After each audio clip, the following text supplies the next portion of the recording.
Pak Regan, maaf mengganggumu malam-malam. Bisakah Pak Regan mau melihat hasil yang sudah aku revisi ini? Tanya Quinsa. Regan mengernyitkan dahi. Ia lekas menutup pintu namun Quinsa mencegahnya. Regan mencoba menutup pintunya lagi namun jari Quinsa malah terjepit dan membuatnya kesakitan. Regan membuka pintu. Ia melihat jari wanita itu memerah. Dia lekas mengambil kotak obat dan mengobati Quinsa di teras rumah. Regan mengobati dengan hati-hati karena kuku Quinsa terlihat membiru walau samar-samar. Wanita itu menahan kesakitannya. Dia memang gadis yang pemberani bahkan nekat melakukan hal yang membahayakan baginya. Pak Regan, setidaknya kau bisa meringankan rasa sakit jariku dengan memberiku tanda tangan supaya aku bisa cepat sidang dan lulus kuliah. Gak kasihan Pak sama aku merantau di sini bahkan jauh dari orang tua. Ucap Quinsa memelas dan meminta permohonan sama Regan. Regan masih fokus mengobati jari jempol Quinsa dan tidak memperdulikan ucapannya. Quinsa sangat kesal sekali. Dia menghela nafas panjang lalu menyodorkan beberapa kertas yang sudah dia revisi.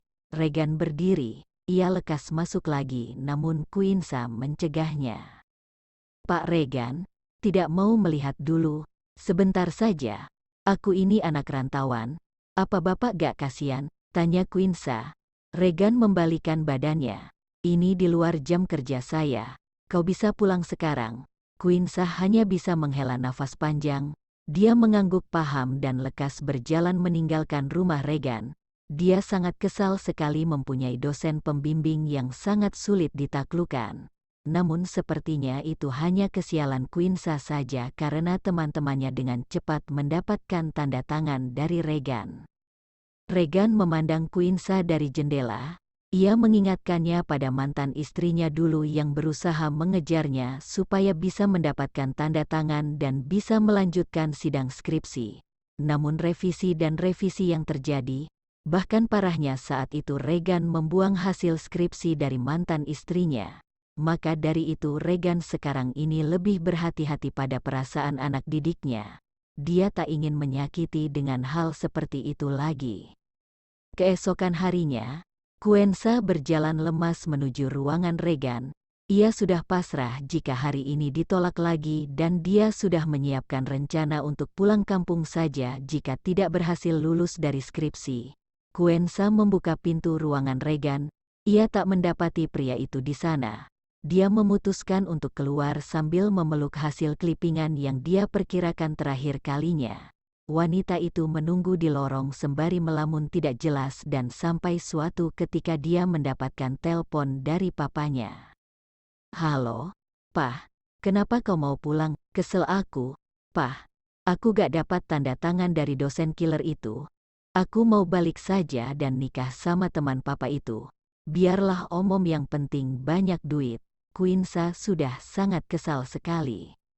Niat dia merantau memang untuk menghindari perjodohan.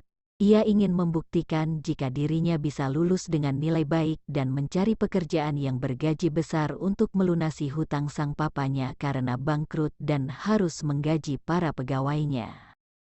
Kau memang payah Quinsa, buang waktu saja selama 4 tahun ini. Lebih baik menikah dengan Om Andre malah lebih baik, toh.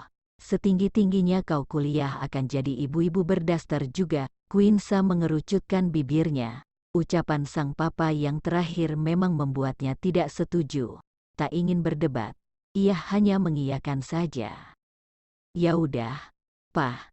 Bilang sama Om Andre aku mau nikah dengannya tapi dengan syarat beri mahar 2 miliar. Anak gila.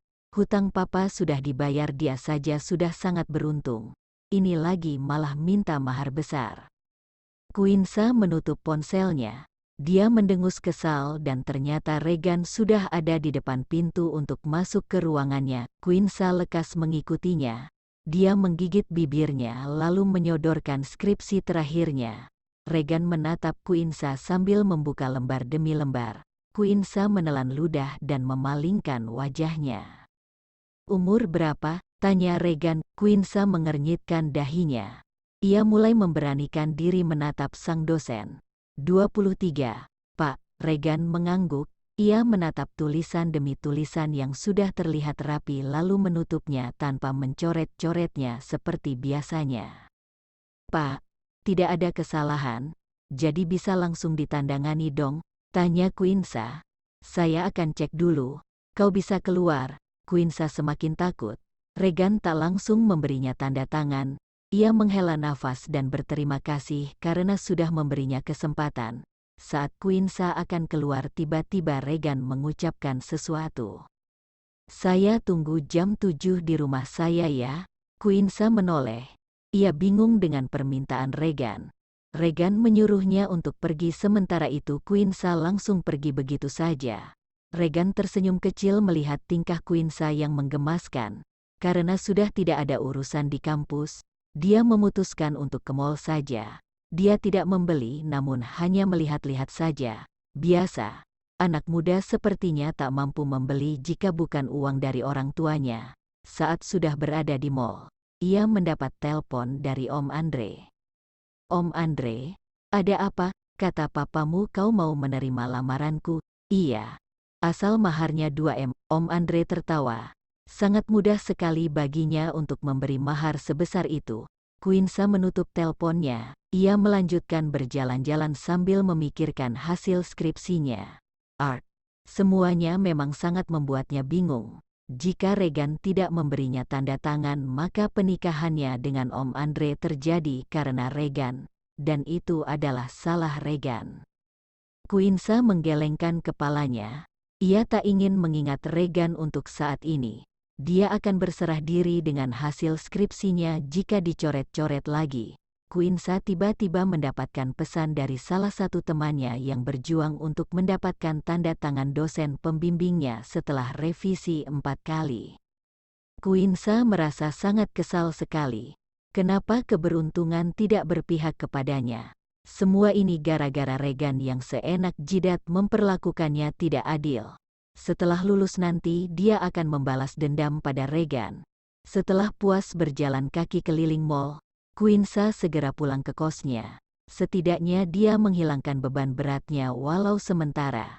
Dan saat bersamaan dia melihat seseorang yang pernah viral 1 tahun yang lalu karena memiliki skandal dengan Regan. Bukankah itu Stephanie? Dia hamil. What? Anak siapa? Anak Pak Regan? Quinsa mengikutinya. Ia memotretnya dan menyimpan pada galerinya. 1 tahun kemarin terdapat skandal antara Regan dan Stephanie namun tiba-tiba Stephanie yang dikeluarkan tanpa alasan yang jelas. Quinsa mengira jika Regan yang menghamili Stephanie namun tidak mau mengaku. Quinsa merasa sangat geram sekali. Dia akan mengancam Regan jika tidak segera memberi tanda tangan pada skripsinya. Quinsa tertawa kecil. Ia memang mempunyai otak yang jahat sekali untuk mengancam dosennya. Wanita itu memang memiliki keberanian yang tinggi bahkan tidak ada rasa takutnya sama sekali pada orang. Awas kau Pak Regan, kalau tidak segera memberi tanda tangan maka karir dosenmu akan hancur. Nasibmu sekarang ada padaku. Batin Queen sambil menyeringai.